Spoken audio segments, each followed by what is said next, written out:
For more than a year, there's an intersection in Toronto, not too far away from my house, that saw dueling protests. On the one side were Jewish and pro-Israel protesters who started a weekly campaign as a Free the Hostages campaign. And basically it was in a pretty Jewish neighborhood, and they waved Israeli flags and played Israeli music and tried to be positive and keep each other's spirits high. That's what it looked like to me, and I would see it as I drove past.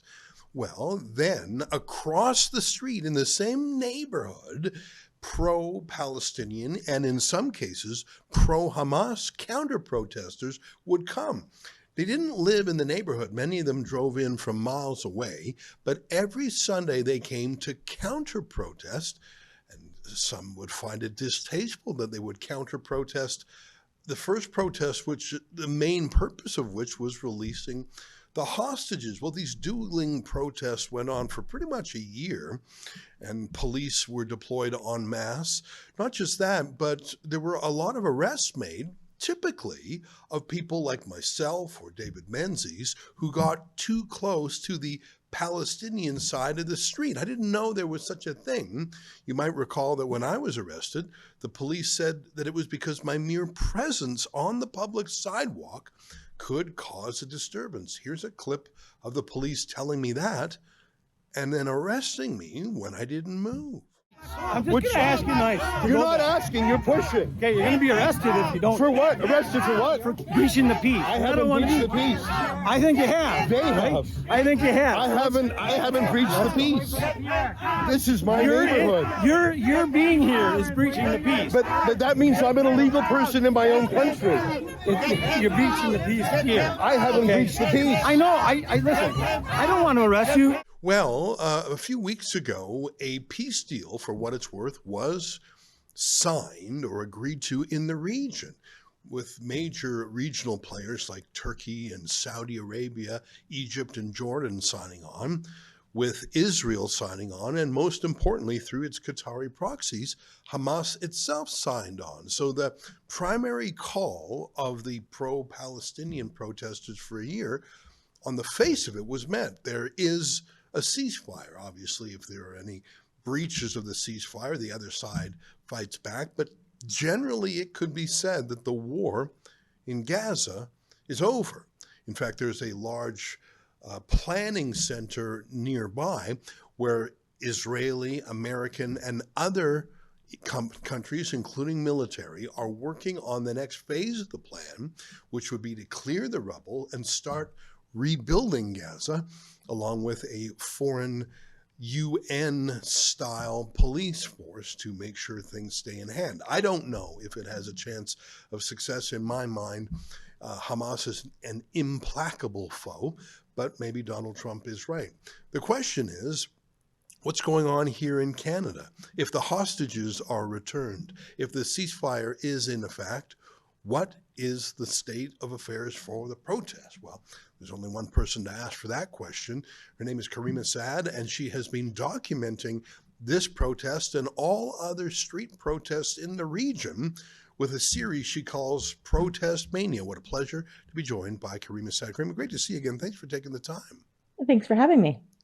So, I mean, you can agree or disagree with the statement, the war is over, the ceasefire is in effect, but at the very least, things, the energy level, the kinetic level of the conflict is down massively. I mean, there's no more waves of attacks. It seems like there is a path to peace. What's it like on the streets in Toronto? Well, the protests have continued. So notwithstanding the ceasefire, we've continued to see demonstrations, including outside the U.S. consulate, including at Bathurst and Shepherd and beyond, where protesters either are dissatisfied with the terms of the ceasefire or that it hasn't been adhered to, are not thrilled about the proposal to rebuild Gaza as it stands, and generally speaking, many of the other points that they disseminate have stayed the same. So you wouldn't necessarily know based on continued protest activity, that there has been a major material change in the status of the conflict. I mean, I can understand that people aren't quite happy with it. I mean, it was a Trumpian deal. He sort of leaned on Israel to get them to accept it. He leaned on Saudi Arabia, Qatar, and like he really made everyone put some water in their wine. That's how it looked to me. Obviously, I'm a complete outsider as much as anyone, but I mean, the death toll, the direction of things on the ground, it is moving onto a new chapter. Why have the protests in Toronto not done the same? What is their call to action if they can no longer say, we demand a ceasefire? What are they demanding? Well, there have been evolving calls to action. And just recently, there was a protest where the speaker says, ceasefire was only ever intended to be the beginning and sort of a starting point to our demands. And other demands include addressing war crimes or crimes against humanity, at least having some sort of adjudication on who did what to whom. And the disarmament of Israel has been raised as another point. So, it is an evolving list of demands. One of the things that's happened in the last few weeks, because the Jewish protest hasn't happened on the northwest side of that intersection as has been done, it looks, through your reporting, which is, I mean, I haven't been there personally, I've just seen your reporting, it looks like some of the pro-Palestinian and sometimes pro-Hamas protesters have left that public street corner and have walked into residential neighborhoods with flags, and they've heckled and been heckled by private residents, mums, dads, people in like there's no embassy there, there's no consulate, there's no businesses. They're going on residential streets. What's going on there? What do they say when they're in those neighborhoods? And how, I mean, does that change in the focus here? If they're really just walking through a Jewish neighborhood, getting into arguments with Jews, that feels like maybe Palestine or the war was a proxy for just an underlying anti-Semitism. That's how it looks to me. So as you described at the outset, you had initially a group of pro-Israel supporters who were rallying to free the hostages.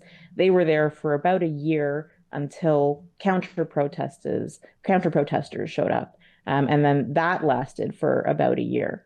After the ceasefire and the return of the remaining hostages, the pro-Israel rally sort of wound down and stopped showing up. And I think that was a conscious decision in the hopes that, okay, this intersection will return to sort of a regular, boring intersection. But that's not what happened. Pro-Palestine protesters continued to show up. And I would say that the absence of a rally on the other side of the street sort of left them looking for something to do and kind of a way to take their message. And so what they opted was to go down residential streets.